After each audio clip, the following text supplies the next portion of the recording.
ఏం చెప్తున్నాడు అక్కడ? ఆయన మీ కొరకు ఎన్ని గొప్ప కార్యక్రమాలు చేశాడో. సూర్యుని వెలిగించింది ఆయన, భూమిని తిప్పేది ఆయన, పంటలు పండించేది ఆయన, వర్షాలు కురిపించేది ఆయన, చెట్లకు ఫలాలు రప్పించేది ఆయన, రుచులు రప్పించేది ఆయన, రంగులు వేసింది ఆయన, వానలు కురిపించింది ఆయన, అణువును సృష్టించింది ఆయన. ఆయన వలన బ్రతుకుతున్నాం. చేతులనిచ్చింది ఆయన, కళ్ళునిచ్చింది ఆయన, కాళ్ళనిచ్చింది ఆయన, సమస్తాన్ని కలిగించింది ఆయన. ఆయన లేకపోతే ఏదీ లేదు. ఆయన సెలవు లేకపోతే భోజనం చేసి తృప్తి పొందగలిగిన మనిషి అనేవాడు భూమి మీద లేనే లేడని చెప్తున్నాడు. జాగ్రత్తగా ఆలోచిస్తే మీకే అర్థమవుతుందన్నమాట.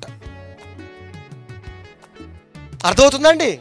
అందుకే చెప్తున్నాడు భక్తుడు, ఆయన ఎవరైతే సృష్టి వెనకాల ఉన్నాడో, ఎవరైతే మీ వెనకాల ఉన్నారో, ఆ సృష్టికర్త అయిన దేవుడు మీ కొరకు ఎన్ని గొప్ప కార్యక్రమాలు చేశారో అది మనం తలంచుకోవాలట. ఏం తలంచుకోవాలి? రాజకీయం గురించి తలంచుకుంటావా? క్రికెట్ గురించి తలంచుకుంటావా? ఆ బ్యాట్ పెట్టి నెత్తి మీద కొట్టుకో, సరిపోద్ది.